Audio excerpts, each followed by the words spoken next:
Hey, family. I am so excited to be jumping on with you here in episode 6 of our Built Woman Conversations. I really pray that this has been such a blessing to you as we have been coming together in these few episodes talking about healing well, wholeness after divorce. I pray that you have found so many nuggets that are and will help you to heal well. And maybe my other prayer is that some of what you have learned and discovered in this time will allow you to know you're not crazy or like it's not just you. And so that's my prayer on today. Well, I'm excited to be jumping here into episode 6. Today is our time of Q&A.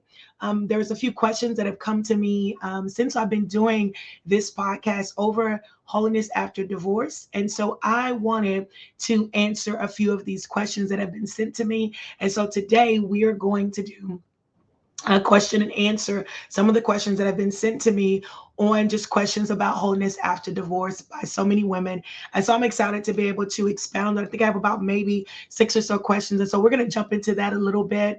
Again, let me introduce myself because this could be your first time actually joining the podcast. I do pray that you'll go back and listen to the other 5 podcasts that went on before this. But my name is Alicia J. Kemper. I am actually the founder of Voice Impact LLC. It is a ministry that is underneath me that is the umbrella of many of the things that I believe that God is calling me to do. And so underneath Voice Impact LLC is actually Altar Prayer Ministry. This is my actual public prayer ministry where I believe that God has called me to really help intercessors to grow in their identity, to grow in their value and worth, but also to propel many intercessors to not just be intercessors for their families or for those that are surrounding them, but I do believe that God is calling us to intercede and stand in a position where we wage war in the area of the 7 mountains of influence for our nation and across the globe. And so that's Altar Prayer. Underneath me also is Azer U Mentorship and Consulting, which is actually my mentorship and consulting business that the Lord has blessed me to steward.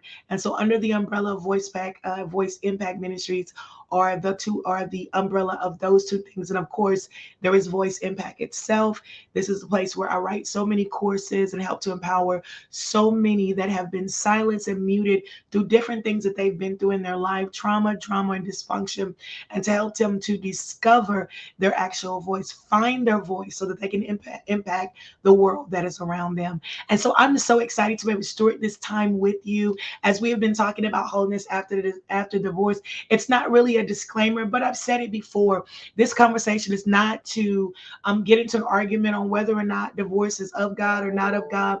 The whole point of this conversation is really about the fact that divorce has happened. And what do you do now that it has happened? That's what this conversation is about. We're here now. What do we do with it? And no matter how much I may not like it, divorce is a part of my story. And in it becoming a part of my story, it has become a part of my testimony. And so I'm so excited to share with you some of the amazing things that I've learned along my journey for wholeness after divorce. So y'all ready? Let's jump into the questions. Okay. So the first question that I received was, what was my actual biggest challenge in becoming whole after my divorce? So that was actually the question was supposed to be, what was my biggest challenge in becoming whole after my divorce? To be honest with you, I really had to defeat my own thought pattern. And that's the truth. I'm not even going to go from the standpoint of saying that my biggest fight when it came to the things I thought and all of that stemmed directly from some of the things that I went through with my ex-husband. There was a lot of insecurity that was there even before I got married. And because I didn't understand the need to be whole in finding a mate, I entered into my marriage so broken already. And religion and all of that did a good job of masking just how broken I was. But when things like the heat turned up and things started getting hard and all these things began to show up in my marriage to my ex-husband, that is really how much I discovered how broken I really was and how much I needed healing. And so really my biggest challenge was my own thought pattern. I had to get beyond the parts of me that I rejected a lot. because I rejected a lot of me. And so it's not a shock, honestly, when I came toward the end of my marriage. There were so many things that my ex-husband had to say, and a lot of it was about the woman that I had become. Because the reality is that I had gotten used to parts of me showing up and me dumbing down the other parts. And the more that I was growing in God and in our marriage, and the more I was evolving in my relationship with God, the more that God was really pushing me to become me. And to be honest with you, the more that He discovered who I really was, it wasn't what He signed up for. And to already be broken already, it was really, I really, it caused a great deal of rejection. And not to make an excuse for him, but one of the things I realized along the way was, like, I really couldn't be upset with him for not really necessarily enjoying the woman that I was becoming, because this woman was so very different from the woman that he actually married, and we could have grown together, but the reality is it wasn't what he signed up for. It wasn't what he wanted, because honestly, when he married me, I was only 25%. And so I think one of the biggest challenges for me in becoming whole after divorce was really embracing all of me and getting beyond those defeating thoughts that had lived in my head for so long, and really just accepting what God had to say about me. And regardless of the fact that I was going through a divorce, not allowing that to be the excuse that I used to allow kind of that defeat to stay in my mind. And so I pray that that answered your question and that was helpful. So the next question is, what did you learn about you after your divorce that you didn't know before? I thought this was such a good question, y'all. And I'm laughing for a reason, and I'm going to explain why. There were so many things I learned about me after divorce. But so let's just talk about practical things.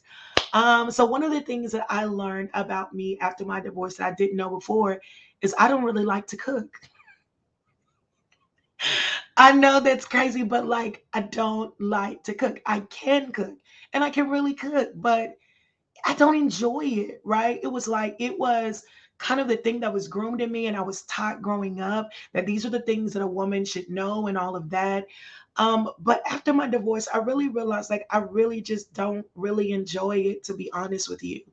My appetite is, I'm more of kind of like a veganish type eater. I do eat like chicken here and there and things like that, but I'm not, and then I'm not even a big person on taste. So I'm not really big on seasoning, different things like that. And that produced a lot of insecurity in me in my marriage, if I be honest with you, because even when I married my husband was like this soul food eater, and that was the kind of stuff that he liked. And I wasn't even raised like that, my mom and dad were more healthy eaters, right? And so we didn't do a lot of salt, we didn't do a bunch of seasoning. My mom taught me a lot of the things that is considered to be soul food, but even in cooking them, it still is very different from the way that most people would eat it. And so it just never, but I never tied into the fact that it wasn't enjoyable. And when I came out of my divorce, I realized I don't really like this. It's like, I want to marry a man that likes to cook, and he's okay with having that part. And I don't mind cooking here and there, but I'm okay with him taking that part.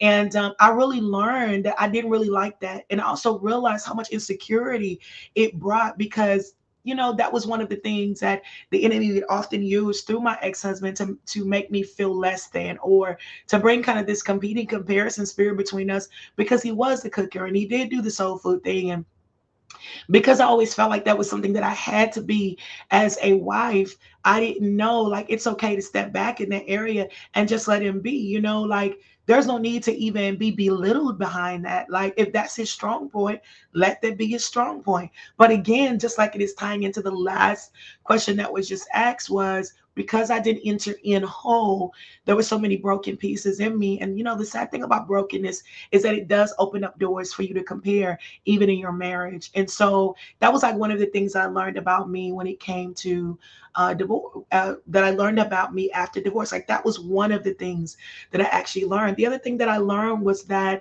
I didn't even realize how much of my personality was mixed in between the introverted and the extroverted nature. That I am one of those people that love to be social and I love to be around people, but I need a balance between kind of that social nature and time by myself, right? And so oftentimes I used to think there was something wrong with me because even in my marriage, there were moments where I just needed to get away. There were moments, not running away from my marriage, but I'm talking about moments like weekends where I needed to, well, really, it would have been healthy for me to get a hotel, to spend time with God, or to sit with vision and purpose that I just wasn't the person where I needed to be under my spouse like 24/7. Like I wanted him to have his own friends and I learned that one of the things I learned after my divorce is that the next man that I would marry, he had to be one that had his own set of friends, right? He had to have relationships outside of me and him, and that's not everybody. There are many women that love to call their husband their best friend, and they do everything with them. But what I realize is I do want to do everything with my husband. I do want to walk out purpose with him.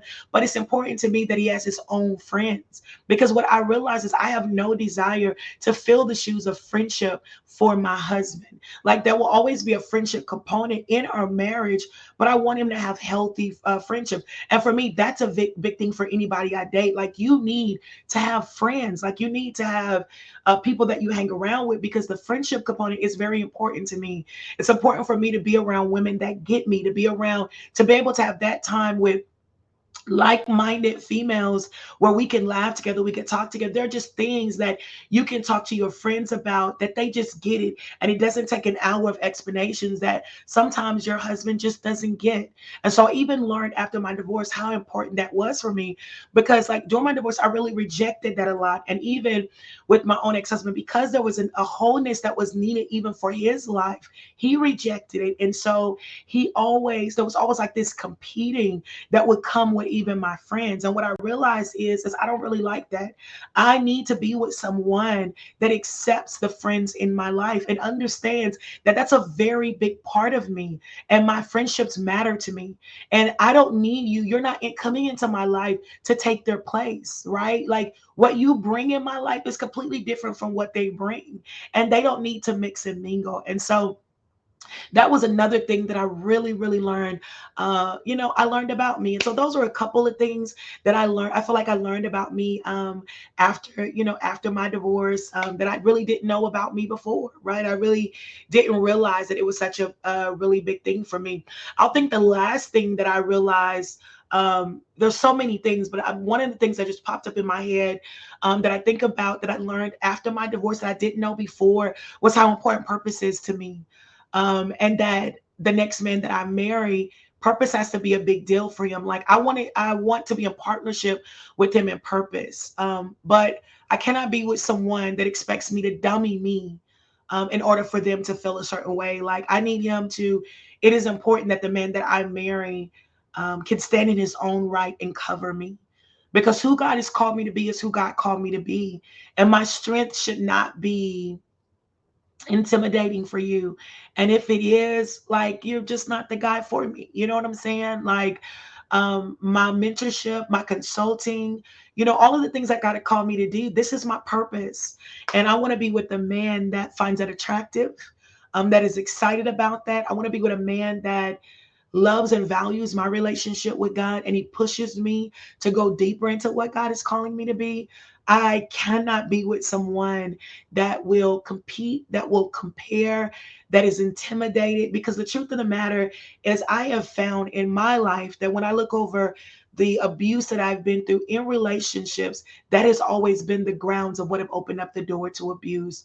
It has opened up the door to unfaithfulness and all of that because of the lack of wholeness that they have had. And in that lack of wholeness that even with my ex-husband had, it opened up the door to so much silly things that never should have taken place, where honestly that wholeness should have came from God. And so those are a couple of things that I learned about me after my divorce that I didn't know before.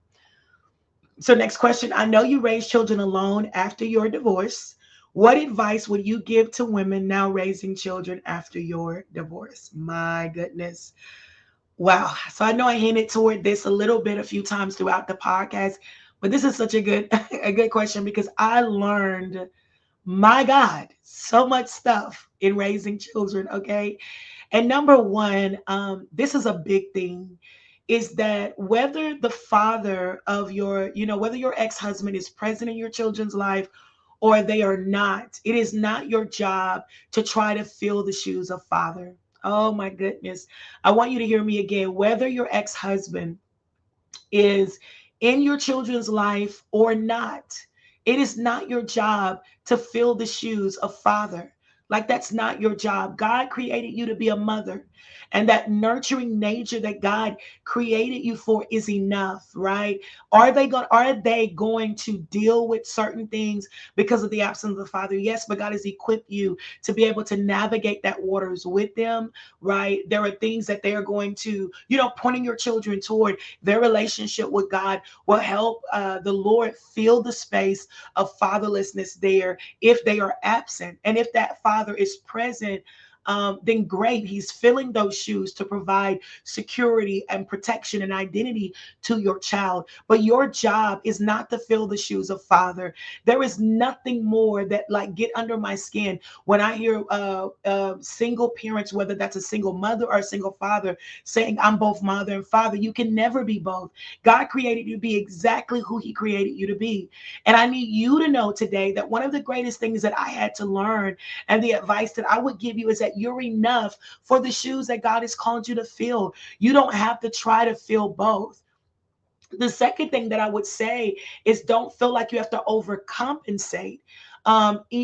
Because you are now divorced, because now you and your ex-husband don't live in the same space, and now they have to get used to kind of this different type of thing. Now that they have visitation with the father, or however way you do it, like, you don't have to overcompensate for that. I just believe that as parents, our job is to be honest with our children, right? And to help them navigate the trauma that does come from divorce. And we have to walk them through that and navigate through it when they have questions, when there are things they're struggling with, especially with now the father not necessarily being in the home with you, or if the father is absent. Like, I just believe that as parents, our job is to make that process as seamless as possible. That whatever issues that we have as parents, that does not belong before the face of our children, because that's adult issues, right? We have to learn to navigate those waters. The other thing that I will say is get rid of bitterness. Like, whatever reason caused a divorce, you are now divorced. Don't make your children pay for whatever happened in that marriage. If you have a father that desires to be in the life of his children, and there is no reasonable explanation for why you are keeping that child away, and you're just being vengeful or hateful or bitter, or you're holding against them whatever went on in the marriage, my God, let it go. Because the end result is your bitterness only hurts your children. That when God designed parenting, He designed it to be under the confinement of marriage. It was designed to be under the confinement of a mother and a father.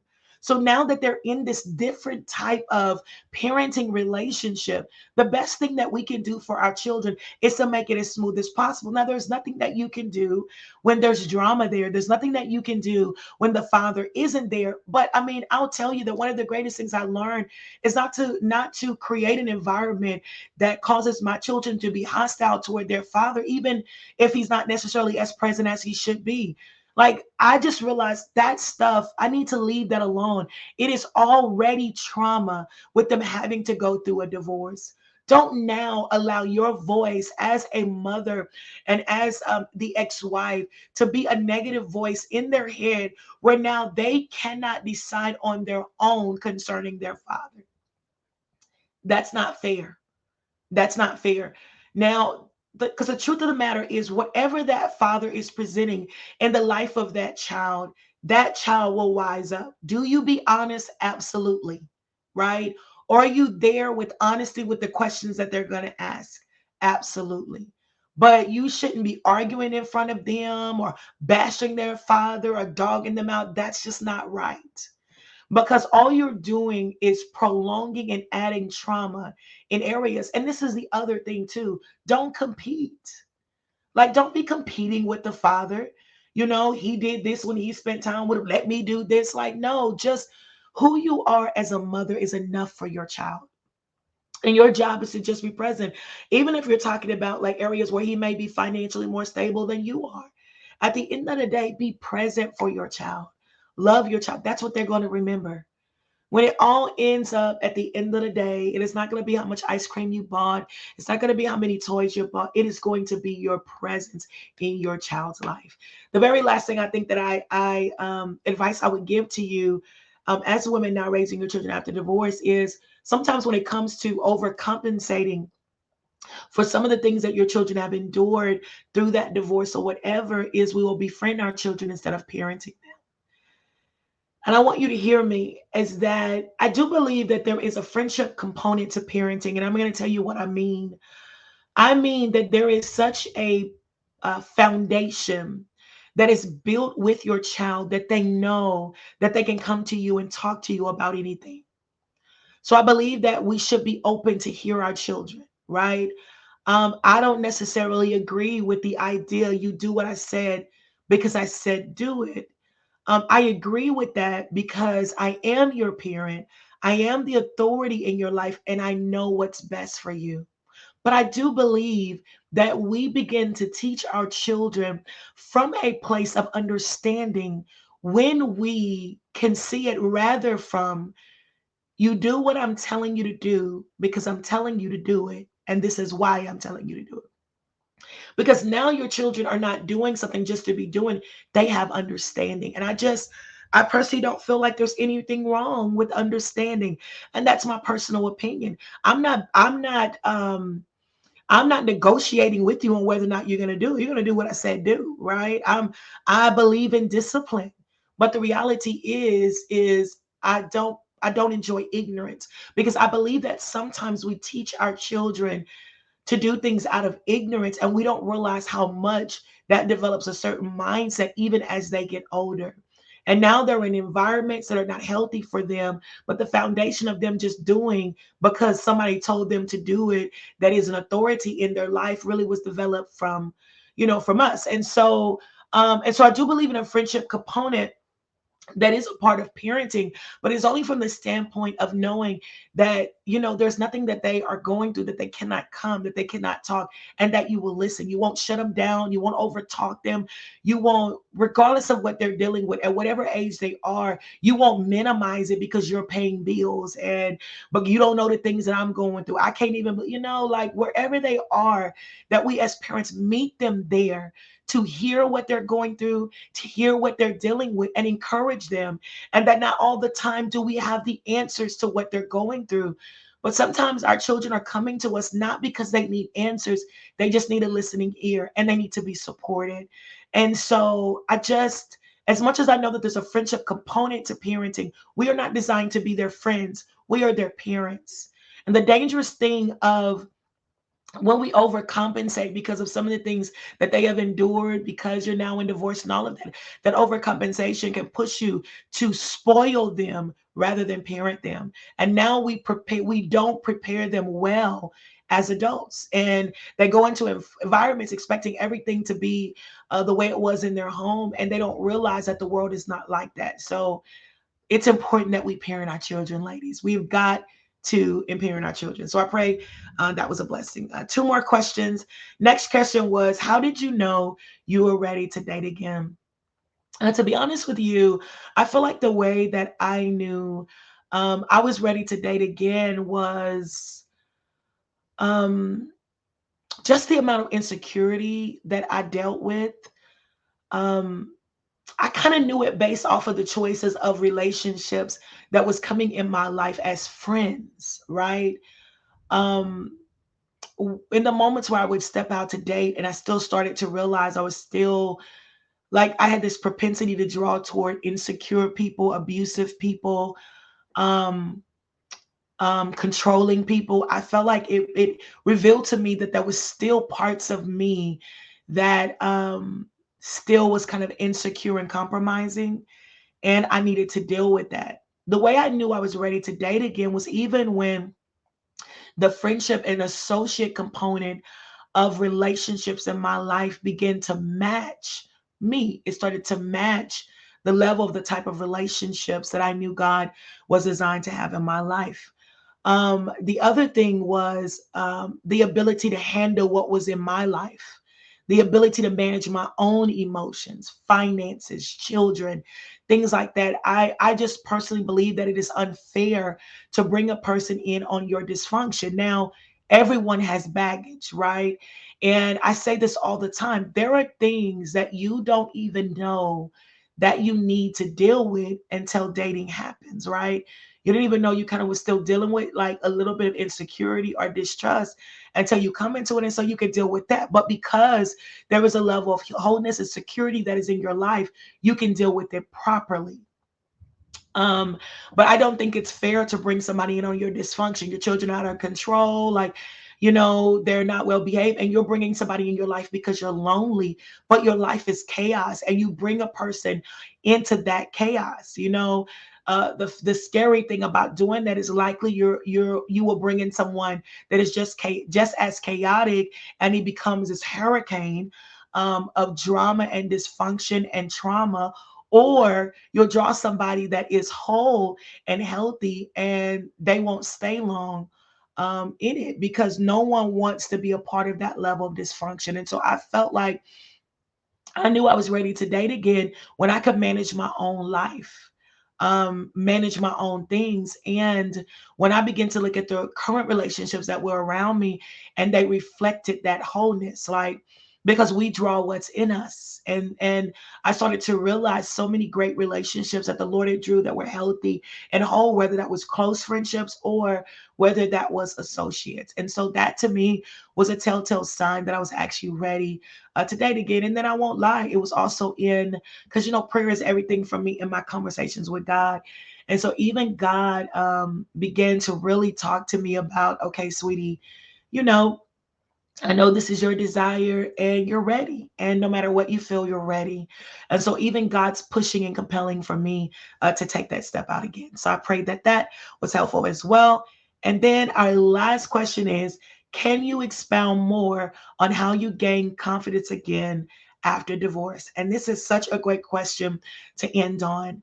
Um, One of the things that I will say that really helped me to gain confidence again after divorce was I had to let go of the woman I was before. What I realized is that I was competing a lot in my head and in my life in the picture of the girl that I was before I got married. I felt like that girl had more confidence, and she knew where she was going, and she knew what she was doing. And um, there was so much of myself that I felt like I had lost in my divorce. I mean, in my marriage. And so when I came out of divorce, I had to get rid of that picture, because remember what I said. One of the biggest things that I discovered was just how broken I was. And so there was this false picture of something I thought I was before I got married. And I had to let that go. And I just had to stand face to face with the woman that I was now and learn to value her, right? It wasn't the girl that was even the size that I was then, right? I had to let go of that physically, right? Now having had children, and in the midst of having children, my voice dropped, right? My singing voice went a lot deeper, right? Kind of more raspy. I mean, you can hear that in my voice now. And so there were physical things that I had to erase the picture of the girl I was before, and recognize I wasn't that girl, that there was even a level of naivety that was there before I got married, and I needed to embrace who I was. But a part of that was setting fire to this perfect image of the girl I saw before I was divorced. And that alone helped me gain confidence, because I realized that who I was right now was enough, and I needed to show up for the person that I was right now. I had to deal with some of the lies that came from my divorce, that because I went through a divorce, it said I wasn't enough, and that I wasn't a good wife, and I wasn't all of this stuff. And I had to choose to literally pull down those lies, and no, it just didn't work. It didn't work. And that not working was not about me not being enough. Like in my evolution, in his evolution, the end result was that we just didn't work.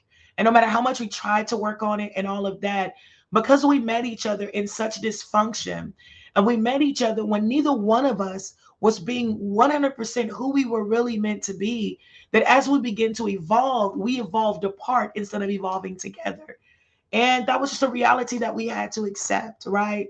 The pretense of even why we got married was for all the wrong reasons. And there are many people that married for the wrong reasons and they got on the right track and they stayed together. That's not my story. And a part of me gaining confidence was to just embrace my story and to embrace my reality and to not live in the woulda, the coulda, the shoulda. This is where I am and this is where my life is. And that's okay. And so a part of me really gaining that confidence was all of that stuff. Like, just setting fire to the girl I was and to get that perfect a fairy tale view of who I was, because it was clear that the brokenness was there, had to be there before I got married, right? And then, number two, killing the lies that was speaking about what I wasn't enough and what I was, and just learning to really embrace my story, and who I am now. And in that, it caused me to start falling in love with me. And it helped me to begin to see my strengths and my weaknesses and to really love what God made and to strengthen what was weak, through the help of God, through the help of Holy Spirit. And so I pray today those questions were good for you. I pray that these past 6 episodes have been amazing for you. I pray that it's brought so many answers and so much clarity to you. And that you have found so much healing and wholeness as we have been in this conversation about healing well, wholeness after divorce. I'm so excited as we step into our next episode on next week, as we're still in this topic of healing well, but we're going to dive deeper into finding and discovering our voice. And so I'm so excited as we begin to dive deeper into this topic of healing well. I pray that these Built Woman conversations have been amazing to you. And listen, if you have any suggestions or anything that you would like to know, or you would like to talk about, like maybe there are things as a woman that you are dealing with and you would love more expounding on it and more conversations about it. Listen, you can always send me suggestions for things that you'd like to hear about in our Built Woman conversations. And so all you have to do is text your suggestions to 469-202-9743. This is actually the text line for Voice Impact LLC. So you can simply text 469-202-9743. That is my text line with a suggestion. If there's something as a woman you would love to talk about in our Built Woman conversations, you can always send me suggestions. And I am more than happy for us to do a podcast on it, to dive a little deeper in it. Well, guys, it has been so great being on here with you guys. I can't wait until we jump into further and deeper conversations and our Built Women conversations on next week, as we are still in this conversation about healing well. And we dive deeper into this healing well, talking about finding and discovering our voice after it has been stolen through trauma, through drama, and through dysfunction. I am so excited to go deeper in this conversation with you guys. And so until we converse again on next week, I pray that you would have an amazing, amazing rest of your day.